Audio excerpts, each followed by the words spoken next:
Carta de Pedro, cada uma das cartas da Bíblia são escritas com um propósito. Quando Deus move os autores bíblicos a escreverem, você tem que ter ciência de que Deus tinha em mente um objetivo. No caso de Pedro, quando Pedro escreve essa primeira carta, ele está escrevendo para os crentes que estão espalhados por uma região determinada da Ásia. Isso você pode ver no verso 1, quando ele fala: Pedro, apóstolo de Jesus Cristo, aos eleitos que são forasteiros, na dispersão. Aonde é a dispersão? Ele diz: no Ponto, na Galácia, Capadócia, Ásia e Bitínia. Você fala: pastor, não sei nenhum desses lugares onde é. Turquia. Então você fala: agora você pode fazer um asterisco aí do lado. Pedro está escrevendo para os crentes que estão na Turquia. E esses crentes na Turquia estão passando por um problema, que não é um problema só deles, é um problema que esteve sobre a igreja e está sobre a igreja ainda hoje, e que é o problema da perseguição.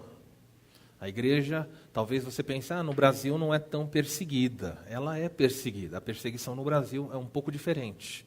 Mas em lugares do mundo, a igreja é massacrada mesmo. E nós temos esse privilégio de estarmos aqui sentados, ouvindo sobre isso. Mas quando Pedro escreveu essa carta, o objetivo dele era falar sobre o sofrimento dos crentes e promover consolação. Então, quando você lê a primeira carta de Pedro, você sabe que Pedro está falando para gente sofrida, que precisa de consolo. Eu acho que é uma realidade bem peculiar dos crentes da atualidade. Os crentes sofrem, cada um de nós aqui tem os seus dilemas. Se nós abríssemos uma noite para você compartilhar o seu sofrimento, nós ficaríamos aqui um bom tempo ouvindo sobre o sofrimento das pessoas. Mas nós que somos limitados não podemos fazer nada, mas Deus que conhece o seu sofrimento é capaz de lhe dar e trazer consolo, trazer livramento, trazer força para que você enfrente esses problemas. Só que hoje eu não vou falar sobre sofrimento.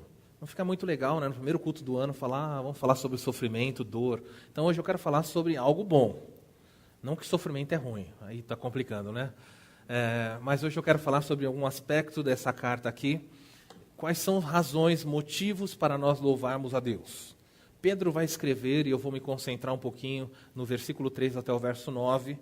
Já digo de pronto para você que não dá para olhar tudo que tem nesse texto. É muita informação, é muita coisa. Então nós vamos pontuar uma coisa ou outra ainda para que você perceba. O que você deve tirar de proveito desse texto, nós já vamos falar. Vamos ler o texto e vamos aprender. Pedro diz assim: benditos o Deus e Pai do nosso Senhor Jesus Cristo, que segundo a sua muita misericórdia, nos regenerou para uma viva esperança, mediante a ressurreição de Cristo dentre os mortos, para uma herança incorruptível, sem mácula, imarcessível, reservada nos céus para vós outros, vós que sois guardados pelo poder de Deus, mediante a fé, para a salvação preparada para revelar-se no último tempo. Nisto exultais, embora no presente, por breve tempo, seja necessário que sejais contristados por várias provações, para que o valor da vossa fé, uma vez confirmado, muito mais precioso do que o ouro perecível, mesmo apurado por fogo, que a vossa fé redunde em louvor, glória e honra na revelação de Jesus Cristo, a quem não havendo visto, amais, e no qual não vendo agora, mas crendo, exultais com alegria indizível e cheia de glória, obtendo o fim da vossa fé, a salvação das vossas almas. Então você já percebeu que Pedro vai falar de coisas gloriosas, e depois, quando você já está ficando empolgado com a mensagem, ele diz assim: porém, é necessário que por breve tempo vocês sejam entristecidos, que vocês sejam contristados com lutas, com problemas. E logo depois ele vai dizer a razão disso, para que a vossa fé seja provada, seja testada. Assim como o ouro que é perecível é provado pelo fogo, muito mais a vossa fé, que é muito preciosa, deve ser provada para que seja aprovada no dia da revelação de Cristo. Então, é por aí que nós vamos caminhar hoje. Tem muita informação aqui, daria para dividir várias mensagens, mas nós vamos fazer de maneira um pouco mais sobrevoando e não tão minucioso. 1 de Pedro 1, de 3 a 9. A verdade central desse texto, a lição a ser tirada é essa. As razões para louvarmos a Deus são vistas no que Ele fez por nós. Ao começarmos esse ano, você quer saber qual é a razão, por que eu devo louvar a Deus? O mundo sempre pergunta isso. As pessoas perguntam, procuram saber. Por que eu devo louvar a Deus? Simples. O texto bíblico, em outros lugares, mas nesse caso aqui específico, diz: olhe para o que Ele fez. Se você contemplar por um instante alguns detalhes do que Ele fez, o seu coração deveria se encher de profunda alegria. Ainda que esse ano não seja para você um ano de muito dinheiro no bolso, saúde para dar e vender. Ainda que o ano tenha começado e logo vão começar a chegar na sua casa as contas, os IPTUs, os IPVAs, o que mais que chega aí? Material escolar e todo tipo de fatura começa a chegar lá. Começa a chegar agora também os presentes, né, do Papai Noel, que vem em fatura para você, e eles começam a chegar na sua casa fazendo ho, ho, ho, quando você abre o envelope. E aí você vai pagar, e aí você chora. E você fala, olha, no próximo ano não faço mais tanta dívida. E aí isso dura só até novembro. Quando chega em novembro, você fala assim, não, o ano melhorou, vamos gastar de novo. E nós sofremos e nós enfrentamos dificuldades, muitas vezes por falta de sabedoria. E quando nós olhamos para a nossa vida, você não deve ficar buscando razões para louvar a Deus na situação em que você vive, na sua conta bancária, na sua aparência física, nos seus diplomas. As razões para você louvar a Deus são vistas no que Ele fez por você. Guarde no seu coração, porque ao longo da sua vida, diversas são as vezes que Satanás vai tentar roubar do seu coração razões para que você glorifique a Deus. E há momentos na vida de muita luta que você começa a pensar, fala assim, por que eu devo louvar a Deus? Olha o que eu estou passando, olha o que eu estou sofrendo. E se um dia você for tentado a isso, o meu desafio é que você volte para esse trecho. Há muitos trechos na Bíblia, mas lembre desse trecho. 1 de Pedro, capítulo 1, versículo 3 a 9. Ele vai mostrar razões pelas quais você deveria profundamente louvar a Deus até o resto da sua vida. Muito bem, as razões para louvarmos a Deus são vistas no que Ele fez por nós, então nós vamos olhar. Olha para o versículo 3. Bendito Deus e Pai do nosso Senhor Jesus Cristo. Bendito não é, nós temos na nossa cultura a ideia de bendito no sentido de abençoado. Não é isso. Bendito é bem falado, tá bom? Assim como uma pessoa maldita é uma pessoa de quem se fala mal, mas na nossa cultura muitas vezes o maldito é o amaldiçoado, não é? Quando a Bíblia fala disso, bendito, ela está falando assim, seja bem falado, seja muito louvado na boca de cada pessoa. O nosso Senhor, o nosso Deus, o Pai do nosso Senhor Jesus Cristo. E Pedro já começa assim, louve a Deus. Por quê? Ele vai dizer aí, segundo a sua muita misericórdia. A primeira palavra que aparece, a primeira razão pela qual você tem que louvar a Deus, é que Deus, usando a sua muita misericórdia, fez algo por você. Qual é a primeira palavra que aparece no seu texto? Nos regenerou. Primeira razão para louvarmos a Deus é vista nessa palavra. Uma palavrinha pequena e simples, mas que muda a história. Pedro conta que, com essa simples palavra, o seguinte, que nós estávamos mortos. Você foi gerado, cada um de nós que está aqui foi gerado uma única vez. Quando você nasceu, você foi gerado da carne.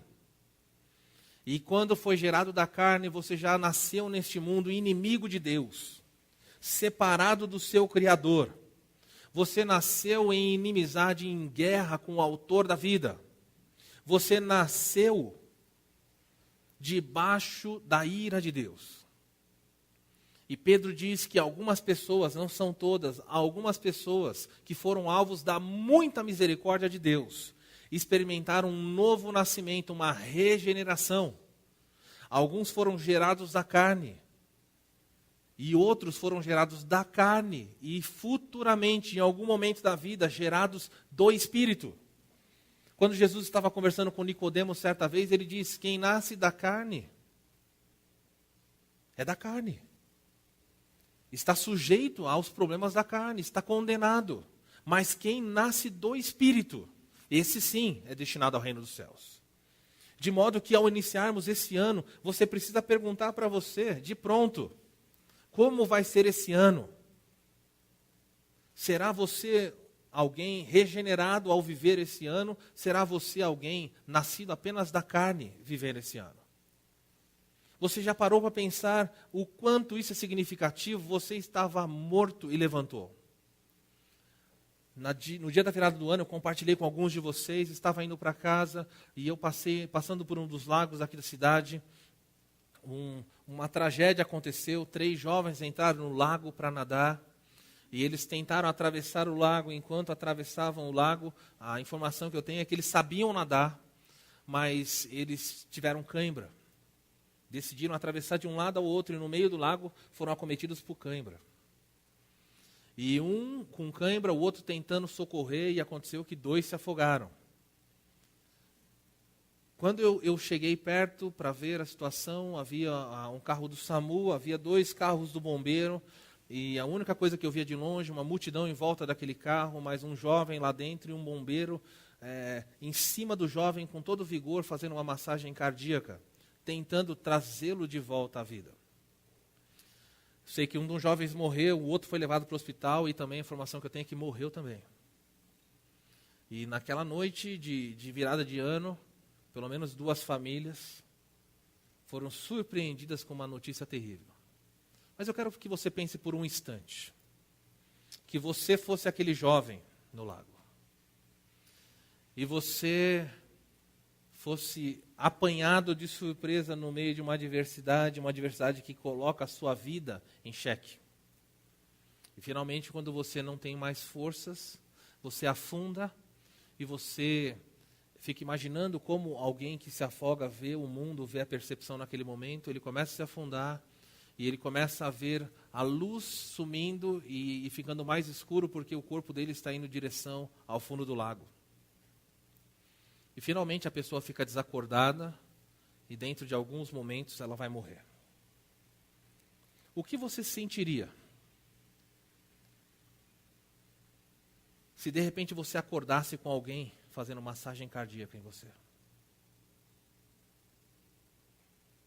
Porque a pessoa foi retirada do lago desacordada. Um deles morreu, mas o outro reagiu e veio a falecer no hospital. Como você se sentiria se de repente a luz que vai apagando, de repente quando você abre os olhos há alguém sobre você, fazendo massagem cardíaca, e você voltou a respirar? Qual é o sentimento que deveria surgir na sua vida? Por quê? Por que gratidão? Por que um contentamento? Embora você não possa manifestar para o bombeiro nada disso, por que vem alegria? Porque por um instante você olha e fala: eu estou vivo. Pois deixa eu dizer para você que o que Cristo fez é muito mais do que resgatar alguém que estava se afogando. Cristo entrou no reino das trevas e tirou pessoas de lá. E não fez uma massagem cardíaca, ele deu um novo coração. Isso é regenerar. Você é alguém que anda nessa vida com um novo coração. Você é alguém que foi transformado pela graça de Cristo. Você pode olhar para o espelho e falar: Senhor, eu ainda estou distante do seu ideal. Mas Cristo olha para você e fala assim: você é alguém regenerado. O processo de santificação vai acontecer na sua vida, mas eu transformei a sua vida. Eu te dei vida quando você era morto. Eu salvei você de um destino de chamas e morte eterna. E trouxe você para o meu lado e coloquei no seu dedo um anel e disse: és meu filho por toda a eternidade. Isso é motivo para gratidão a Deus? É muito grande motivo. Por isso Pedro fala assim: que Deus seja bendito, porque usando da sua muita misericórdia, Ele nos alcançou e nos regenerou. Eu não sei se você já parou para pensar como seria a vida sem você ser alguém transformado interiormente. Quais são os seus alvos? quais seriam os seus alvos. Não olhe para isso como uma coisa banal. Não olhe para isso como uma coisa corriqueira. Olhe para isso com profunda gratidão e fale: Senhor, se não me deres nada nessa vida mais, nem saúde, nem dinheiro, nem paz e alegria. E olha que o Senhor sempre agrega essas coisas na nossa vida. Mas se não me deres mais nada, se eu levar a uma vida sofrida nesse mundo, como muitos crentes, aliás, a maior parte dos crentes, levam uma vida sofrida, saiba que Deus te ama porque Ele te regenerou. O amor de Deus não é visto nos presentes que eventualmente Ele dá para você. O presente maior para você foi adotar você que era perdido e chamar você de filho por toda a eternidade. A razão de sobra para você celebrar. Isso é motivo de alegria. As razões para louvarmos a Deus são vistas no que Ele fez por nós. Ele me regenerou. Vamos falar essa frase juntos? Se você pode, não é? Ele me regenerou. Isso é motivo de gratidão. Se você não tem certeza disso, que Deus tenha misericórdia de você. Porque para ser regenerada, Pedro diz que é preciso ser alvo de muita misericórdia. Não é pouca, não. Muita misericórdia. Há uma segunda razão pela qual você deve louvar a Deus. Pedro diz assim que Ele nos regenerou para uma viva esperança. É fantástico isso. Ele não só nos alcançou, segunda palavra vem aí, Ele nos deu esperança. E Pedro qualifica essa esperança como viva esperança. Nós não somos pessoas que ficam à mercê de deuses imaginários. Você não serve um Deus feito de gesto. Você não serve um Deus feito com papel. Você não serve um Deus de barro, de madeira. Você serve um Deus verdadeiro. Isso é ter viva esperança. Esperança viva. Porque ele chama, primeiro ele fala de esperança, mas ele menciona que é uma esperança viva. É uma esperança real. Esperança é uma qualidade de alguém que faz o quê? O que é? Que espera. Esperança é alguém que espera. E Pedro fala assim, a esperança que nós temos é uma esperança viva. Por que ele diz isso? O que é que nós estamos esperando? Como? Ele movimenta a minha vida. Mas por que a minha esperança não é morta? A minha esperança, lembra que esperança é esperar algo, a minha esperança é viva. Porque nós esperamos alguém que se levantou dos mortos. A minha esperança está em alguém que não está no túmulo. A minha esperança está em alguém que está num trono, regendo a vida, regendo o universo. As ondas atendem ao seu mandar, os céus obedecem às suas ordens. A sua vida na mão dele é nada. Ainda assim Ele ama você e cuida de você. O seu Senhor, hoje, nesta noite, está sentado num trono poderoso, regendo as nações. Todos os seus inimigos estão submetidos, não tem poder de vencê-lo. Haverá um dia na história em que essa submissão vai se tornar visível para todos nós. Mas hoje o nosso Deus está sentado num trono. É por isso que a sua esperança é viva. Você não espera um morto. Alguém aqui já foi para casa, depois de sepultar um parente, sentou no sofá e ficou esperando que ele voltasse? Na verdade, você visita pessoas assim, você consola as pessoas, mas eu duvido que você já tenha consolado alguém assim. Ó, não se preocupa, logo, logo ele chega aqui. Você não faz isso. Por quê? Porque seria uma esperança mentirosa. Mas quando você falar para uma pessoa, não se preocupe, o seu Senhor em breve chega. O seu Senhor está prestes a se levantar. As suas miríades, os seus milhares de anjos estão a postos. E em qualquer instante da história, nós esperamos o advento desse Senhor, a volta dele. Isso é esperança viva. Mas se você está colocando a esperança neste mundo, investindo todas as suas forças e os seus sonhos aqui, talvez você mesmo salve em Cristo. Você está tão arraigado com as coisas deste mundo, que você perde o foco dessa esperança. Duas razões para você louvar a Deus. Louve a Deus porque Ele te regenerou. Você é vivo. Hoje está em moda, não é? Filme de zumbi. Faz muito sucesso. As pessoas têm uma atração por ver pessoas em meio cadáver andando, aí você olha para aquilo, as pessoas caindo e tal. Mas deixa eu dizer que existe uma certa verdade nesses filmes. Você não tem ideia quantos zumbis estão andando por aí. Vou falar baixo. Vai gravar, né? Mesmo falando baixo, não tem jeito. Deixa eu pensar, peraí.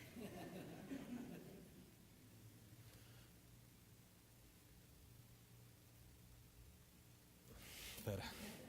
Pensar bem. Tá bom. Há zumbis na sua casa, na sua família. Há pessoas, talvez, que passaram o Natal com você, mortos-vivos, sentados à mesa. Há pessoas que estão vivendo dia após o outro, levantam para correr atrás de dinheiro e não têm a mínima esperança de nada. Mas você tem razão para louvar a Deus. Ele te regenerou, você não é mais um morto-vivo que anda. Você é um vivo andando entre mortos. E Ele te deu esperança. Coloque esperança nele e viva a vida. Olha o que Pedro continua dizendo. Ele nos regenerou para uma viva esperança, mediante a ressurreição de Cristo Jesus dentre os mortos. Porque o meu Senhor levantou, é que eu tenho esperança. É por isso que eu espero, é isso que ele está dizendo. Pedro diz assim, ele também nos preparou uma herança incorruptível, sem mácula, imarcessível, reservada para vós outros. Pedro fala que o Senhor Jesus tem reservado para nós algo que vai ser entregue quando Ele voltar. Então nós temos um prêmio lá, nós temos uma recompensa que nos aguarda. Mas enquanto, e ele fala de uma recompensa imarcessível, a ideia de que não murcha, de uma coisa que não se corrompe. Mas enquanto nós estamos aqui, estamos peregrinando rumo à nossa pátria celestial, nós carecemos de proteção. Nós precisamos muito da proteção dele. Não essa proteção boba que as pessoas inventam por aí e colocam nas suas casas. Há pessoas que viraram um ano, infelizmente até alguns crentes, amarrando figas e guardando trevo disso, daquilo, e sei lá, o que mais que simpatia, nós falamos de algumas lá, colocando dinheiro no sapato, comendo romã, pulando onda, vestindo roupa branca, crentes que são cheios de misticismo. Que tolice é essa? Hoje é moda a macumbaria gospel. Deixa eu explicar o que é isso. Crentes, ou pelo menos que acreditam ser crentes, que enchem a sua casa de sal grosso, achando que o sal grosso irá protegê-los de alguma coisa. Há crentes que são um pouco mais espirituais, que acham que se deixar a Bíblia aberta, então a casa está protegida. Deixa a Bíblia aberta no Salmo, qual é o Salmo? Salmo 91. Viu como todo mundo sabe? Você deixa no Salmo 91, a pessoa fala, não, Salmo 91, pastor. Está lá, está protegido, está aberto. Se eu chegar na sua casa e estiver no Salmo 91, está protegida a casa, né? Queridos, isso não é proteção. Você quer ter proteção real? Olha o que Pedro diz. Pedro diz o seguinte, versículo 5. Existe uma recompensa, final do 4, reservada nos céus para vocês. Vocês que são guardados pelo poder de Deus. Entendeu aí? Para de tolice, você já é guardado. Você é protegido pelo poder de Deus. Você viu quão frágil você é? Você é tão frágil. Você é mas tão frágil, que para proteger você e eu, só Deus poderia fazer. Então Deus estende a sua mão e fala assim, eu vou guardar você. E sabe o que significa vocês que são guardados? Vê se você consegue acompanhar meu raciocínio. Há uma herança para vocês no céu. Mas vocês estão hoje aonde? Na terra. Para receber a herança você precisa chegar no céu. E para você chegar no céu eu preciso guardar você. E eu guardando você, Deus diz, eu vou levar você até a sua herança. Não é porque você é bom. É porque eu sou poderoso. É por isso que o crente não tem que ficar com medo e falar, eu tenho medo do que vai acontecer comigo, da minha salvação. Não. O texto está dizendo, vocês são guardados pelo poder dele, não é pelo seu braço. Como é que eu sou guardado? O texto vai continuar. Vocês que são guardados pelo poder de Deus, mediante a fé. Olha o que guarda a sua vida. Não é simplesmente falar, eu confio em Deus, é ter fé nele. E essa fé é a fé salvadora. Uma vez que você colocou a fé nele, o poder de Deus guarda aqueles que, mediante a fé, creem em Cristo. Você já acreditou em Cristo? Porque se você não acreditou em Cristo, você não tem nenhuma proteção. Vir a essa igreja não te dá nenhuma proteção. Nenhuma. Pelo contrário. Talvez você vindo aqui, você vai ouvir coisas que você não gosta, vai ficar desprotegido. Talvez você vindo aqui, vai sofrer ataque de outras pessoas. Se você quer andar protegido, coloque a sua vida no Senhor e somente nele. Não confie no seu dinheiro, não confie na sua saúde. Isso passa sim. Isso é passageiro. Mas quem é guardado por Cristo pode passar por dificuldades, pode passar por sofrimentos. Mas ainda assim vai chegar e vai receber uma herança. Você confia nisso? Você tem uma herança no céu? Tem uma herança no céu ou não? A herança foi prometida aonde? Mas tem crentes buscando a herança? Viu como os crentes são? Senhor, eu sei que o Senhor tem uma coisa reservada aí no céu. É bom. Mas aqui? E aqui não tem nada? Ele fala, olha, eu distribuo como eu quero. Para alguns eu faço. Para outros eu não faço. Talvez você esteja sentado. Talvez hajam crentes. Talvez não, certeza, hajam crentes nas igrejas de modo geral. Existem crentes que vão perguntar para Deus assim, quando chegarem no céu, Senhor, por que eu sofri tanto na vida? Uma pergunta legítima. Sabia que tem crentes que sofrem mais do que outro?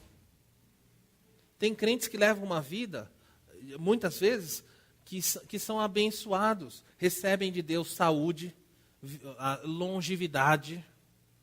Outros recebem de Deus recursos para, além de ter longevidade, para desfrutar a vida com segurança. Para satisfazer, se não todos os desejos, alguns desejos que você tem. Mas outros crentes não têm saúde. Outros crentes não têm dinheiro. Outros vão passar a vida toda com a renda apertada, vão ver os filhos sofrendo, vão ver os pais sofrendo, vão enfrentar lutas e vão chegar para Deus e perguntar, Senhor, por que eu passei por isso lá? Talvez Deus te responda. Ele é o autor de toda a vida, ele pode responder para você. Mas uma coisa ele vai dizer para você. Não importa o que você passou lá, a sua vida lá foi um vapor. Agora toda a eternidade eu tenho para você uma recompensa que não murcha, que o ladrão não pode roubar, que a traça não pode roer. Entra. Aqui é a tua casa. Por que ele administra assim? Não sei. Ele é Deus, eu sou servo. Isso não é razão para você reclamar. Pedro, ao escrever essa carta, sabia do sofrimento dos crentes. Os crentes que receberam essas cartas eram crentes extremamente pobres. Eles não tinham casa própria. Eles não tinham aposentadoria. Eles não tinham plano de saúde. Eles viviam como nômades perseguidos pelo Império Romano. E quem é nômade não tem tempo de construir uma casa bonita. E quem é nômade e quem é perseguido pelo Império não tem como deixar o dinheiro no banco, nos bancos que existiam na época. Eles tinham que trabalhar todos os dias e comer aquilo que eles conseguiam ganhar. Mas o que Jesus ensinou para cada um de nós? A nossa oração deve ser o pão nosso, mas tem crente pedindo o pão nosso de todos os anos, dá-nos hoje. Não é? É tão mais legal pedir assim. E ele fala, não, eu vou dar para você só o pão do dia. E tem uma palavrinha nessa oração específica. É o pão, não é o meu.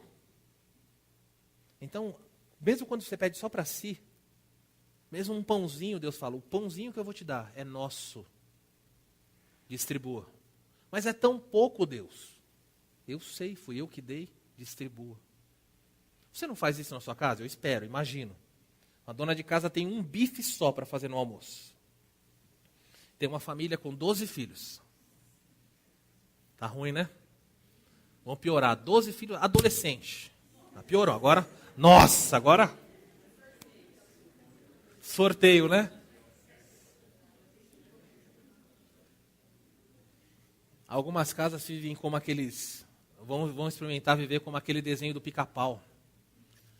Os desenhos do Pica-Pau sempre apareciam uns bifes enormes assim na casa do Leôncio.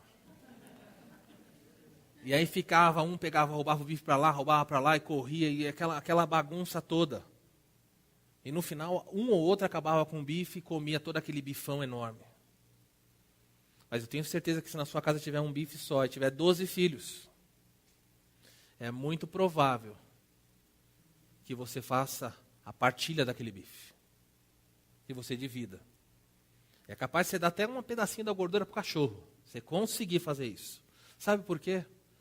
Porque no coração do redimido já existe um senso de que aquilo que você recebe é também comunitário. Louve a Deus, porque Ele te regenerou. Louve a Deus, porque você tem uma esperança viva, um Senhor vivo que está prestes a voltar.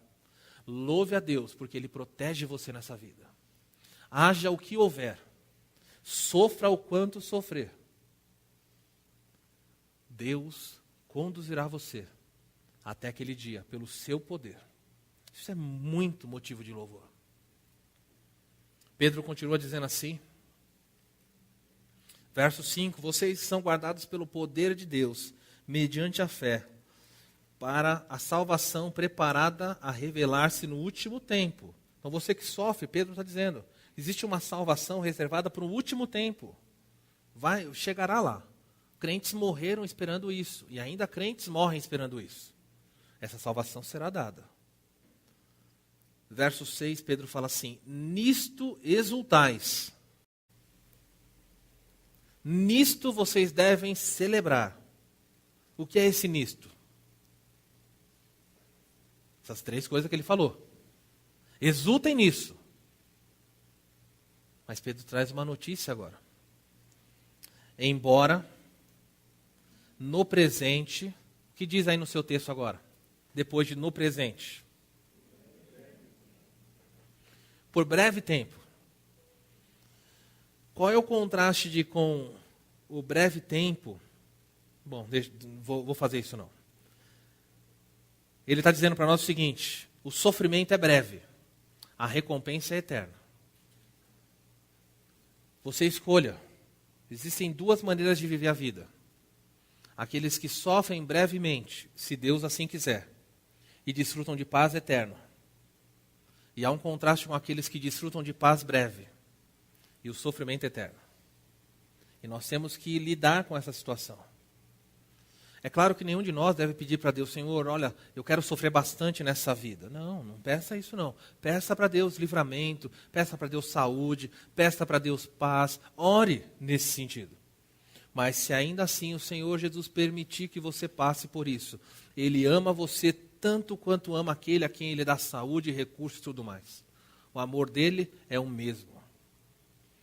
Ele não avalia o amor de Deus pelos presentes temporários que você recebe. Avalie o quanto Deus te ama pelo que Ele te fez. Nisto exultais, embora que no presente, por breve tempo, na minha versão diz assim, seja necessário. Eu gostaria que fosse outra palavra aqui.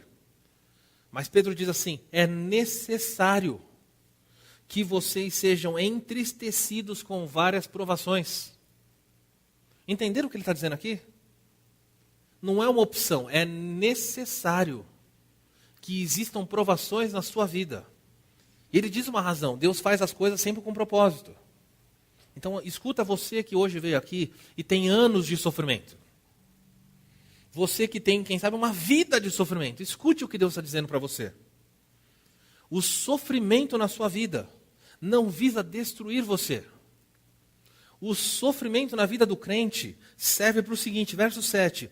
Para que o valor da vossa fé, uma vez confirmado, muito mais do que o ouro que é perecível e é apurado pelo fogo, redunde em louvor, glória e honra na revelação de Cristo. Se Deus deixa você sofrer, Se Deus permite o sofrimento na sua vida, é que Deus quer saber de que quilate, de que nobreza é a sua fé. Não venha dizer para mim que você tem grande fé se você vive sempre em tranquilidade, na bonança. Se você vive tomando água de coco, descansando e tudo na sua vida é um mar de rosas. A sua fé nunca foi testada. Talvez a sua vida seja muito semelhante a de um homem chamado Jó, que era um homem mais rico que existia. Tinha uma família abençoadíssima. E Satanás vai para Deus e fala assim, é claro que ele te louva, Deus. Quem não te louvaria? O Senhor o cerca de tantos bens, os filhos têm saúde, ele tem riqueza. Tudo o que ele quer, ele faz, ele é o homem mais respeitado. Toca nele, tira as coisas que ele tem e você vai ver. Sabe o que Satanás pediu? O que esse verso está dizendo. Prova-lhe a fé. Mostre para todos nós, aliás, mostre para mim, Deus, a fé dele. Eu quero conhecer um pouco da fé desse homem. E Deus diz para Satanás, pode ir lá, faz isso. E Satanás toca nas coisas que Jó tem. E Satanás tira inclusive os filhos que ele tem. Talvez você tenha uma vida de sofrimento. Já pensou se Deus tira todos os seus filhos? De uma vez só, num único desastre, tirar todos os filhos? Tirar toda a riqueza, tirar toda a sua saúde? E Satanás sussurra no coração de pessoas assim, e o que adianta viver?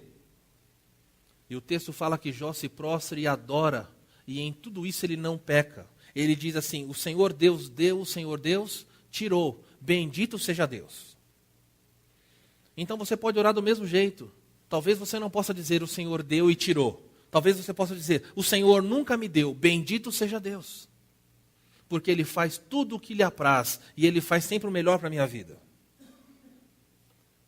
Ele quer provar a sua fé. Você já foi provado nesse extremo?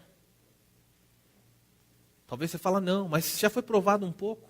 Se você não foi, tenho péssimas notícias para dar para você. Feliz ano novo. Deus está prestes a te provar.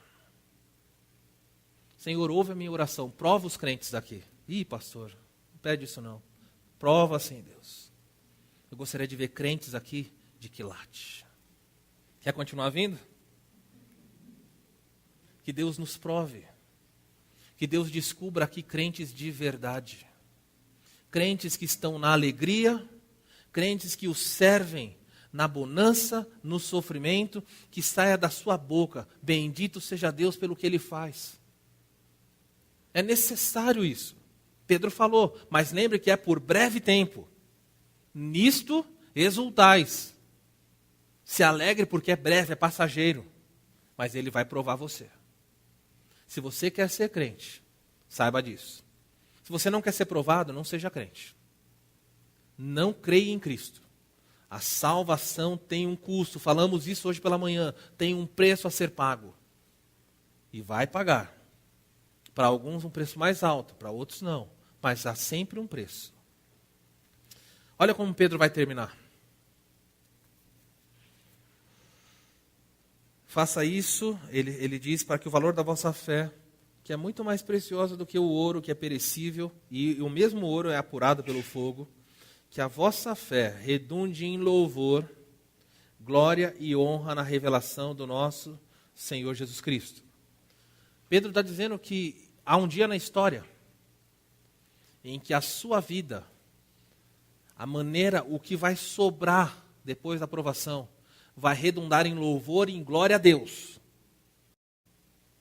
Não sei se são os outros crentes que vão dar esse louvor, não sei se são os seres angelicais, mas as pessoas vão olhar e falar, Deus, louvado seja o Senhor. Olha o que fizeste com ele. Olha, Senhor, lá na terra, olha o que ele era. Inacreditável o que o Senhor fez com ele. Olha o que o Senhor fez com ela. Lá na terra, ixi, eu nunca diria que chegaria aqui, mas chegou. Olha aí. Bendito seja Deus que nos prova para que naquele dia Ele receba o louvor e a glória. Tudo seja dado a Ele. Pedro vai terminar dizendo o seguinte. Gosto dessa parte. Porque nós nos enquadramos perfeitamente aqui. Verso 8. Seja dada glória ao Senhor Jesus, Senhor a quem não havendo visto a mais. Prestou atenção nisso? Que lindo. Esses dias atrás, acho que a Isa mandou para mim um registro, acho que era a revista Veja, falando, reconstruindo o rosto de Cristo, era a Veja.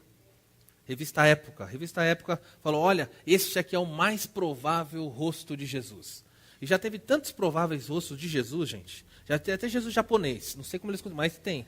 Jesus japonês, tudo. Você encontra, procura aí, você encontra Jesus de olhos azuis, não encontra com facilidade? Um Jesus com olho azul, cabelo longo, ruivo. Às vezes você encontra Jesus normalmente com a pele mais clara. Anjo então, anjo quando aparece, aparece como? Fala a cor do cabelo do anjo. Loiro. Aqueles cabelos, alguns cacheadinhos, né? Mas uns cabelos bonitos, umas asas assim, escovadas mesmo. Escovada por minha conta, mas vocês têm salão lá no céu não, mas você não vê anjo com asas. Você já viu anjo faltando pena? Vai falar, você já viu? Mostrar um anjo do Senhor descendo assim com umas penas tudo faltando. Anjo é sempre bonitão, você vê umas asas. Você já viu anjo com asa pequenininha?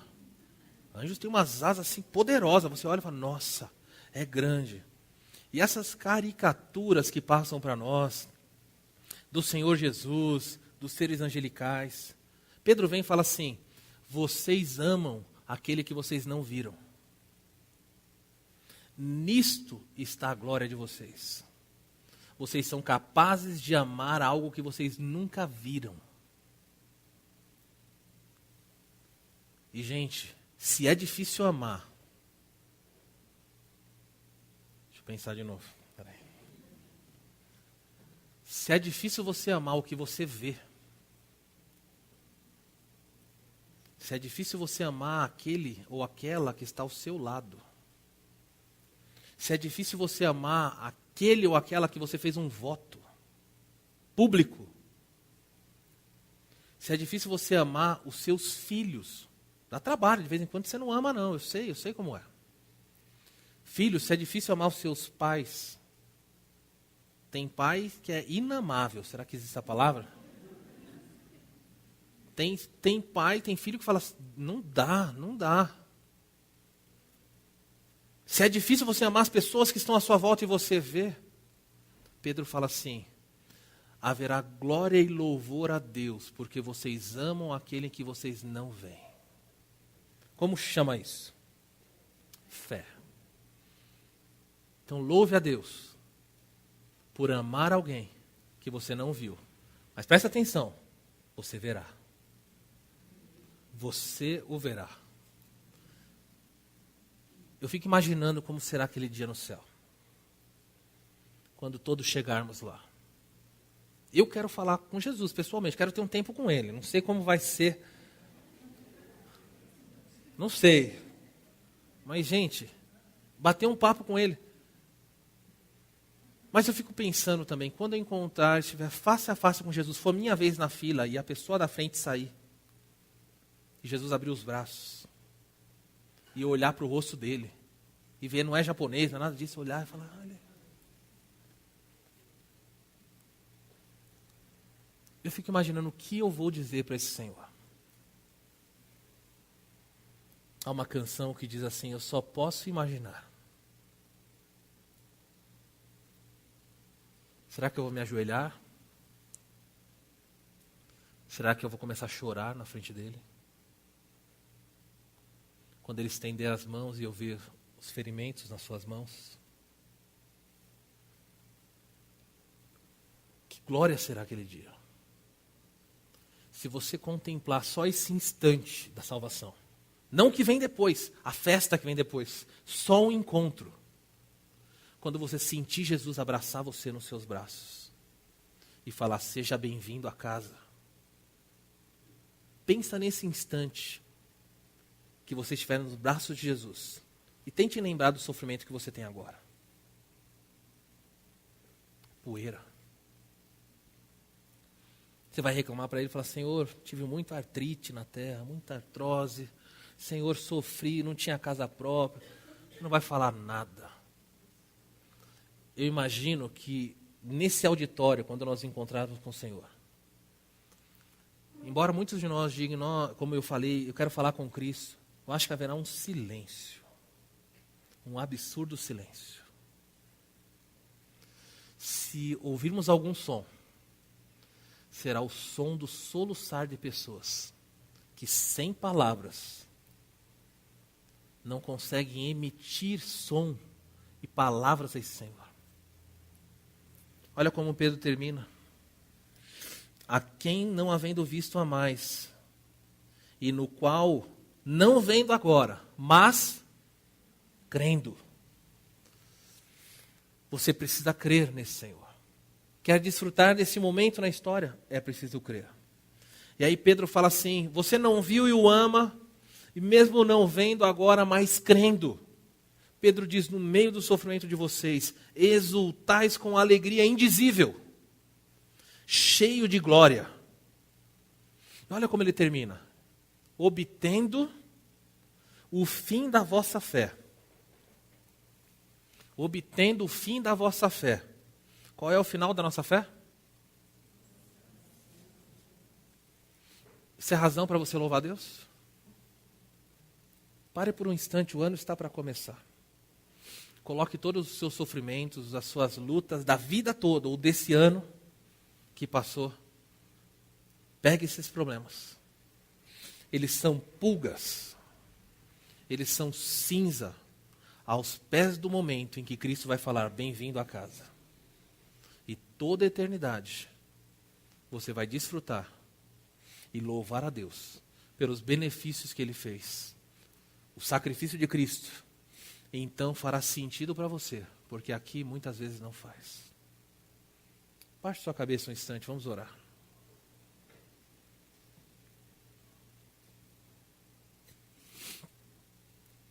Primeiro culto do ano.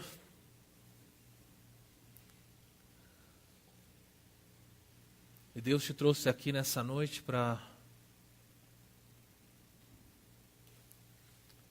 lembrar o seu coração dos benefícios que Ele já te deu. Independente de como vai ser esse ano, Ele já te deu benefícios.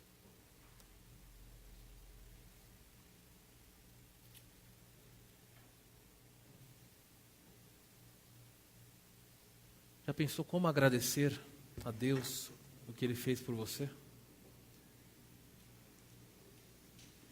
Há uma música que diz, nem anjos podem expressar essa gratidão. Tudo o que eu sou e o que eu vier a ser, eu ofereço a Deus. A Ele seja toda a glória e toda a honra. Cale-se diante dEle toda a terra, calem-se os meus problemas. A Deus demos glória.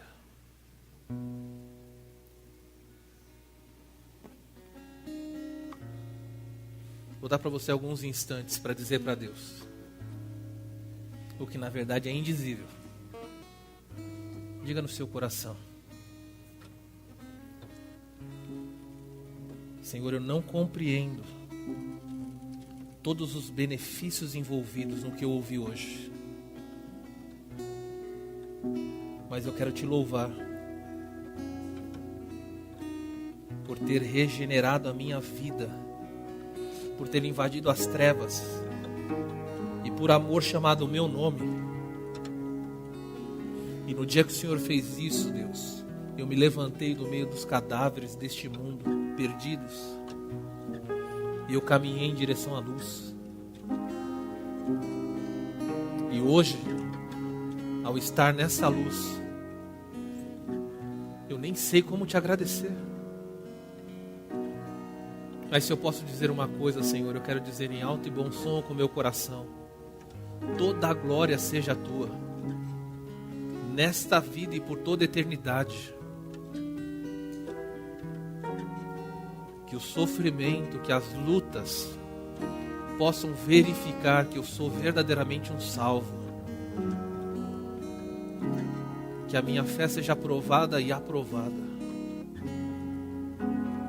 Obrigado pela tua palavra que me ensina que é necessário que o sofrimento exista, ainda que por pouco tempo. Nós contemplamos pela fé o que nos espera.